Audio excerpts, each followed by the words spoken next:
New year, new goals, new opportunities.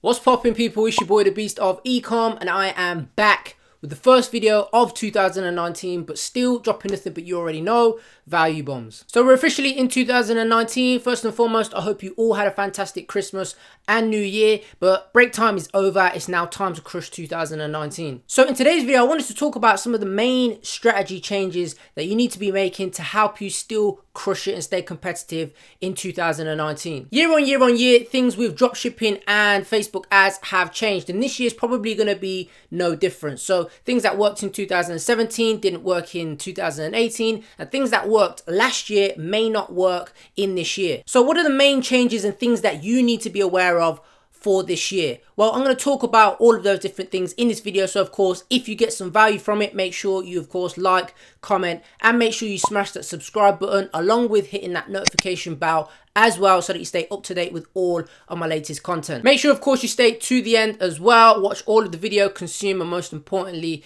implement the information. So let's quit the talking, let's jump straight into the video and start learning how we can crush 2019. Okay, so let's jump straight into this video, into some value on how you can still stay competitive and the new dropshipping strategies and things you need to know for 2019. So let's get straight on with it. Now, advertising changes. Now, costs have increased on Facebook and they will continue to do so, okay? So from 2016 to 2018, advertisers on the platform have doubled. And I just want to show you this real quick, graph. So as you can see, in 2016 there was close to pretty much 3 million advertisers advertising on Facebook, whereas in Q1 of 2018 it was up at 6 million, which means it's pretty much doubled, okay, in the space of 2 years. Now Q1 2019, which we're in now, it wouldn't surprise me if this was probably at 7 million or so. And it will continue to do so. It will plateau out, of course, but you know, as long as Facebook is a fantastic platform that it is for advertising and people continue to use Facebook in the manner that they do in terms of active users, then you know, this will continue to rise, because of course the current methods of you know, using radio and billboards and those sorts of things are, you know, no longer that effective. So this is going to continue to rise, okay? Not so much that it's, you know, saturated or anything like that, but costs are increasing. So, you know, the times of quick engagement where you could put an advert out and get engagement really quickly, or the sub $3 to $4 cost per purchases and the basic marketing that you could do in like 2016 are basically over. However, you have a few options to stay competitive. I'm going to talk about those now. So firstly, you need to be doing pretty much all of these, okay, to stay competitive in 2019. Of course, you need to be increasing your AOV. Now, you can increase your AOV by doing upsells and bundles. For bundles, I like to use the variants. With upsells, you can either do pre-upsell or post-upsell. You know, but you need to be squeezing as much money as you possibly can out of each buyer or each member, each traffic person that you're sending to your website. And of course, when you increase your AOV, it allows you to spend more on the platform, which means increasing costs are not going to affect you as much because you can spend more to acquire the customer.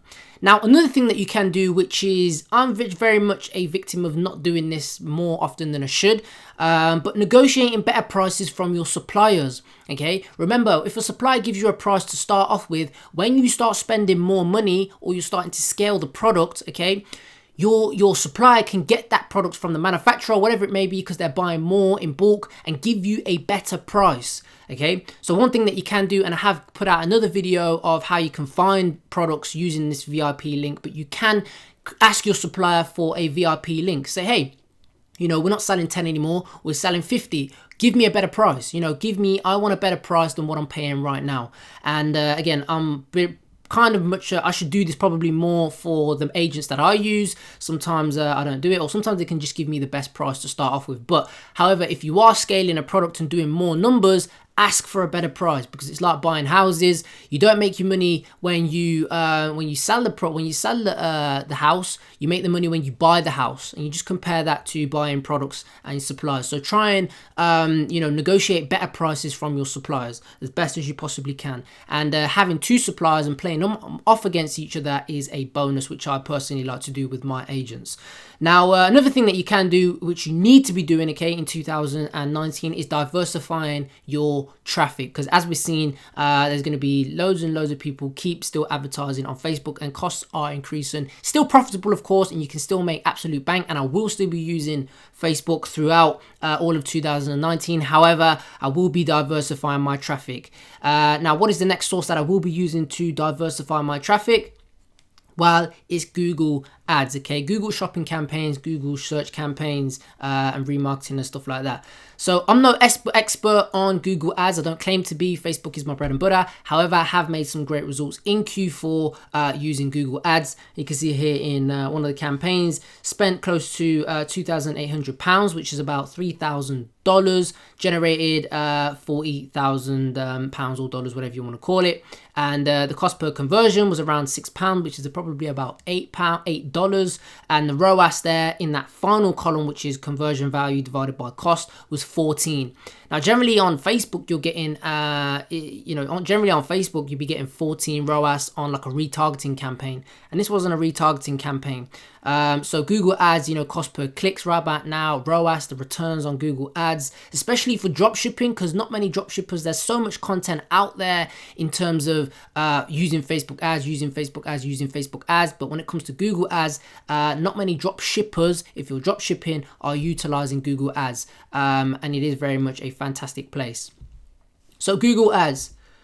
Now, Google ads for dropshipping is a golden opportunity, okay? Because like I've mentioned, the focus predominantly with all the content that is out there is generally on Facebook, and it's overcrowded. You can go on YouTube and type in how to crush it with Facebook, and there'll be tons of content that are coming up.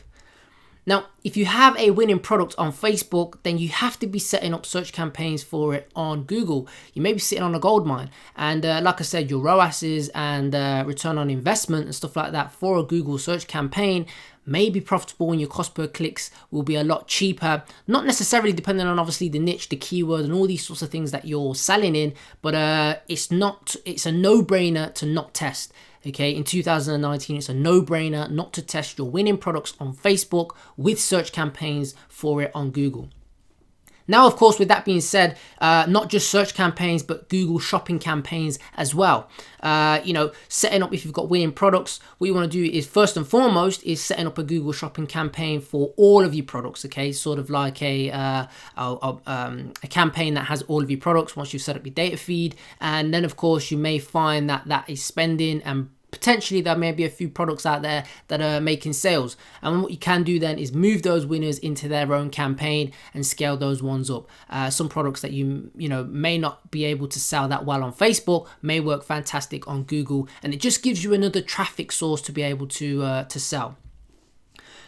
You want to be setting up, of course, a store-based brand, set up a store brand search campaign. Of course, whatever your store name is, make sure you set up a search campaign for that. It's the easiest money you will ever make, okay? Hands down, it's the easiest money that you ever make. And this is just an example of one. This is JD Sports. I don't think you have JD Sports in America. Feel free to let me know in the comments if you do or if you don't. But JD Sports is basically a website that sells sports clothing. And if you type them in Google, then of course their ad pops up for their actual brand, okay? And that's what you need to be setting up. Now, the next biggest thing for Facebook advertising, okay, is going to be your page feedback scores, and they are key, and they're going to be a massive part of 2019 in terms of staying profitable and maximizing your reach with your campaigns. So this is what it looks like. You can see this is a monthly score, 5.0, and that's what the target looks like. So on a monthly basis, I believe it updates every 2 weeks now. Some of the guys that I network with and stuff like that, I'm not entirely sure as to when you actually get this score if you start a brand new page. That's not kind of been figured out as of yet. However, this is going to be a major key for 2019, especially if you're drop shipping, okay? Now, this is basically some of the feedback scores and what Facebook have said. This is how it works. So from 4 to 5%, that one was 5. You get a high satisfactory score. Then basically how it works is Facebook will send your customers a survey. How many people get the survey? Again, not entirely sure. When they get the survey, how long do they get the survey from the time when they purchase? Again, not entirely sure. It's all questions and no one really knows as of yet. However, these are the consequences of your score, okay? So if you've got a high score, then of course you that's fantastic. You don't get any penalized in any way, okay? Now, if it goes from 3 to 4, then your score is on par with other businesses, which again, you don't get penalized, you don't get any limits or anything like that. Now, if you get a 2 to 3 satisfaction score, then you're close to receiving a delivery penalty, meaning your ads are going to cost more and you're going to reach fewer people. So your CPMs may go up, you see your cost per click may go up, and of course, with those two things going in place, then of course your cost per purchase will go up as well. Now, if you go to 1 to 2, underneath the penalty, ads will receive again a delivery penalty, and it will cost more. Basically, it's just going to increase the damage is going to increase essentially. If you drop below a 1, then your page cannot advertise any products whatsoever from that page, and any adverts that you've currently got running on that page will be cancelled. Okay, you won't be able to run the adverts anymore. Okay, and with this, your Facebook Business Manager will be overall affected as well.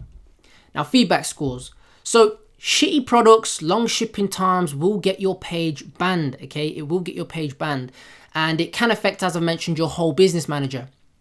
So with it being your whole Business Manager, then of course all of your other ads that are not necessarily related to that page will start to feel the effects of added CPMs and cost per clicks.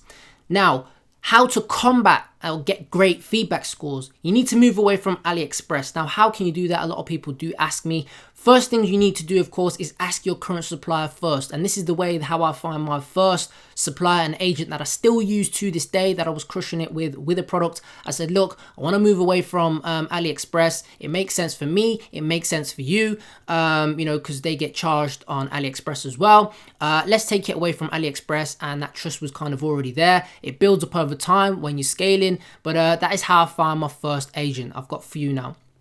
That's one thing that you can do. Another thing that you can do is ask inside Facebook groups for recommendations. I'm seeing tons of Chinese people and Chinese guys offering these services inside Facebook groups, okay? So again, you can ask about for recommendations. However, do your research, okay? Don't go spending tons of money if it ain't on Facebook, or if they're asking you for Western Union or whatever it may be. Don't get scammed, and it all comes down to trust. However, that is one way that you can do to move away from AliExpress. Now, another thing that you can do is ask customers for good feedback. If you don't ask, you don't get, okay? So ask customers for good feedback in return for a discount. And this is something that you can do and implement it into your sequences. If you've got post-purchase sequences, you can add it in there, and your customer service responses when you're interacting with customers. If the customer said, I've received my product, it's all well and good, you just get your VA to say, hey, why don't you leave us some good feedback? Here's the link. We'd appreciate it. Get 20% off, blah, blah, blah, job done, okay? Another thing that you can do is use eBay, use Etsy or Amazon if the prices make sense. Remember, a lot of eBay people source from Alibaba, buy in bulk, and still offer very cheap prices. So it's worth checking on eBay as well, sending them a message, or you can just still order from eBay as well, okay? Ideally, of course, you want to white label and private label a product if it's working, if it's winning, and purchase the stock from Alibaba, get it customized, get your logo printed on it, get your packaging all done and all those sorts of things, and fulfill it inside of your local country. That is very much the best scenario. Now, store strategy. And this is something that I want to talk about. So, again, you're seeing a lot of information out there saying, niche stores, or should I do a one product store? Will general stores still work in 2019? What store should I create? What's the best? What's the best way to go about it? So let me try and answer and clear that up from what I think is the best thing to do. if you're just getting started out with dropshipping or you're still having very early success. So if you are just starting out, okay, general stores are still the best way to start because they allow you to test rapidly. Now, people out there saying, general stores, forget about general stores in 2019, start a niche store, start a one product store. Look, listen, I don't care what anybody else says. If you're just getting up and running, the easiest and best way to get up and running, okay, with this, if you want to drop ship, is still a general store.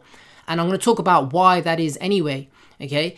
Because most importantly, it allows you to test rapidly, niche stores and one product stores and white label stores are great. They're fantastic. They are the way to go if you know the market and your niche that you want to get into. Now, most people who start off don't have any idea whatsoever. So building out a niche store, okay, or building out a one product store when you don't know what your audience is, you don't really know what works, you don't really know what sort of products they want, is going to take you time and it's going to take you money. And if you build out a whole one product store and find that you've not got no data whatsoever, then you've spent all that time building that website and stuff like that. So it doesn't, in my mind, make any sense to start a one product store, start a niche store to start off with if you're just getting started. Now, of course, if you're already in the game and you've got a general store, you're making sales and you know your niches, you know your stuff like that, cool, great. 2019, go into those things, okay?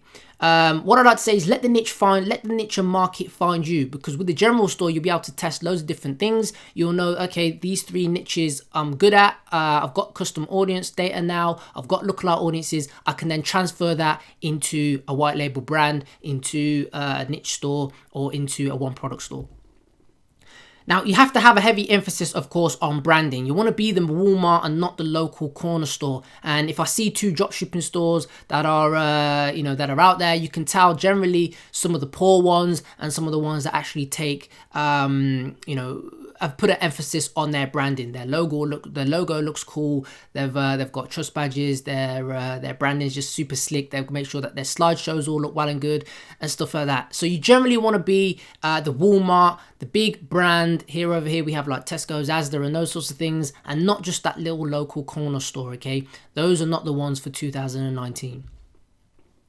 So this is generally what you need to be doing, okay, if you're just getting up and running with things. General store, you rapidly test. Then you're going to find your niches that work. And then once you find those niches that work, you can then go into a niche store, take those niches and build a one product store. And then, of course, if you want a white label or private label, you can do it that way. But if you're just getting started, this is still the method that I would suggest. And general stores will still work in 2019. It just allows you to, build that custom data, find those niches, and then go into the one product store, the niche store, and the private label brand. Funnels is another thing for 2019. Now, creating niche funnels for the front end products for higher conversion rate and then linking them directly to the checkout page. And I'm going to give you an example as well. So what you can do in Shopify is you can create buy buttons in Shopify for specific products, or you could use app trends to integrate, or Zipify pages is another thing to integrate everything together. Now, I just want to show you this this example. So this is Booster Theme. It's a Shopify theme essentially, and what you can do is if I show down, so this here, what I'm scrolling on is a funnel. Okay, this is a funnel. It's got reviews here. It's got all of the bonus things here. It's got different price points and whatever you want to buy here. Countdown timers. It looks better than a Shopify product page. Okay, 10 times better. Social proof. Long form copy, so it goes all the way down. So, way more fantastic, a lot more information than just a normal Shopify product page. However, if we click on this and we want to buy this, what happens is this is not hosted. That there then links directly to Shopify page. So you can see, not Shopify page, sorry, to the Shopify checkout. And you can see here it's already pre-populated with this. Now you can pre-populate this with any product on your store, and it will increase conversions because you're going from a fantastic looking page like this, okay?